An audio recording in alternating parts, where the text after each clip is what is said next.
What time is it? It's spoiling time.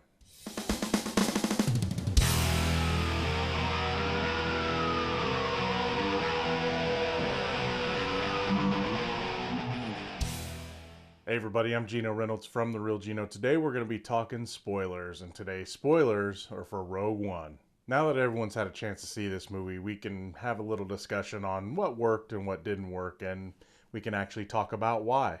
The first thing is I loved all the new characters. I'll get to why this was also a hindrance having all these new characters in a minute, but I just like the fact that there's just all sorts of different types of characters. My favorite character ended up being K2SO.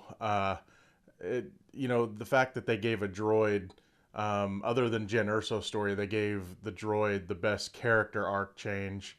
Those of you that have seen it know that he kind of starts off as a little cold-hearted, and he just seems like another droid. But then he starts to pepper in some humor here and there, and then when push comes to shove, he's not just a robot. He becomes one of the crew, one of their friends, when he actually sacrifices himself to save two of the members of his crew so they can complete their mission of stealing the Death Star plans.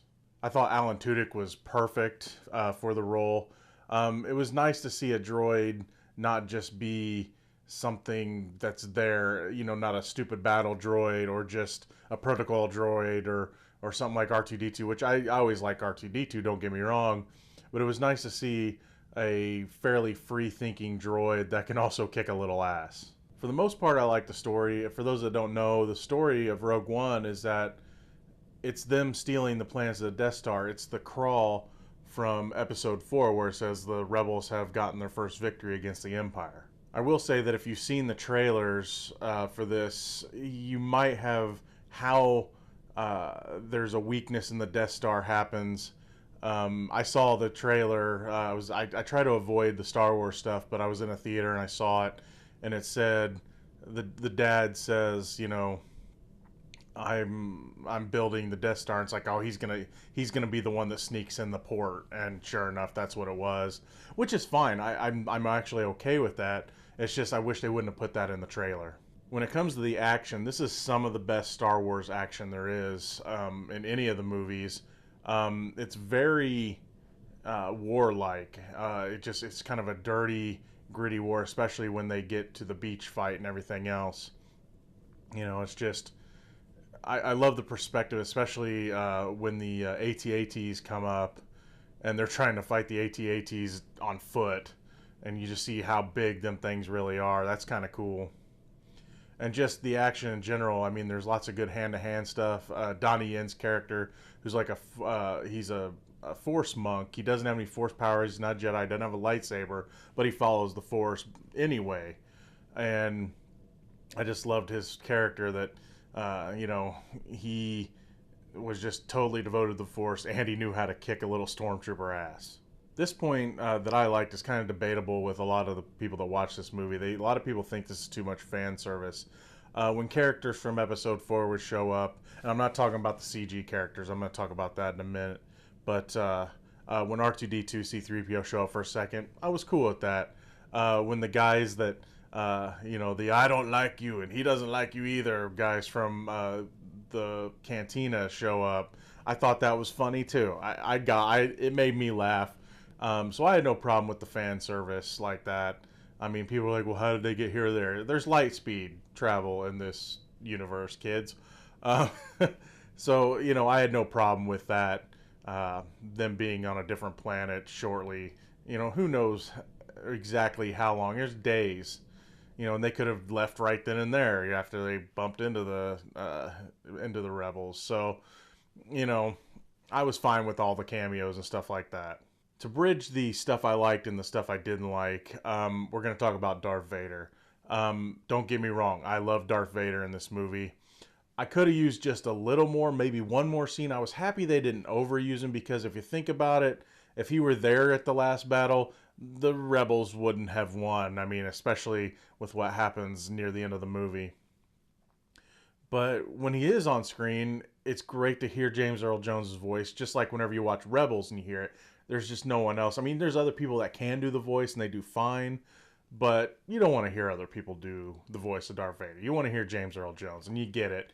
And the first scene with him, people are getting mad that he kind of tells a joke when he says, "Don't choke on your ambitions," and he's choking Krennic. This plays along the same lines as where he's choking the guy, don't, you failed me for the last time, and he's choking the guy on the video screen, and he's like, "You're in command now," Vader is powerful, he knows it, and you got to remember, Anakin was kind of brash too, so, Vader doesn't have to be totally serious. I mean, it's not like he's telling funny haha jokes, but he is saying things because that's just who he is, and people are having a little bit of trouble with that. And it's like, it's not the first time, he's choking a guy out, and, in the other movies, and he's asking him questions, he's wanting answers, and he's choking the guy and he kills him, Vader is Vader, and that scene to me totally worked because when he did it, I was like, I felt like classic Vader. The other scene with Vader was really cool because we finally got to see just how much ass Vader could kick. When that hallway is dark, and then that lightsaber, which by the way is the only lightsaber in the movie, is just this one time where Vader starts just killing rebels left and right. There was no talk, no nothing. That Vader popped his lightsaber and just started cutting rebels down. They're trying to fight him. He is just kicking their butts. And that scene, I won't call it my favorite scene of the movie, but it's a close second. Another thing didn't work for me. I mentioned that I liked all the new characters, and I did. But the problem is we already have a 2.5 hour movie, and we've got 6 new good guys, plus you got Saw Gerrera, plus you got Krennic, who's got his story going on. There's just so much going on that the storytelling spread too thin, and we didn't get to develop the characters as good as I would have liked. And I think that really they could have dropped probably 2 of the characters and just kind of wrote around those characters not being there, and the movie still would have worked the same. As much as I like the character, you could have gotten rid of Baze Malbus. His character, while cool, and I love the big gun and everything, I know he's kind of the yin to Donnie Yen's yang when it comes to the characters, but Donnie Yen's character probably would have been okay on his own. I mean, and everything still would have worked the same. Yeah, you wouldn't have got the cool rocket launcher scene fighting the AT-AT or anything like that. But the character arc he had was his character, Donnie Yen's character was, following the Force blindly, no pun intended. And Baze Malbus didn't have any faith, and in the end he did. And that's all really the arc he got. And honestly, the payoff, while I enjoyed the payoff, it wasn't developed enough to really matter. The next person I'd get rid of is Bodhi Rook, the pilot. You really could have wrote the story for Jyn Erso to be the pilot. So, I mean, like I said, I like that character too. I liked all the characters, but really, I mean, he was just, I'm a defector, and, he gets the information to Saw Gerrera, and that's all he really does. I think they could have wrote around that somehow to where they would have had, Jyn Erso be that part, or it could have just been anybody. I mean, it could have been K2SO even, being reprogrammed to take the plans out. So there's many ways you could have done it. And like I said, I like the character, but I think he just took up a little bit of screen time that could have been used to develop the 4 stronger characters. Another problem I had was the villain, Krennic. And don't get me wrong, I love Ben Mendelsohn in this. I love the character, but for what they needed this character to be, he needed to be more menacing.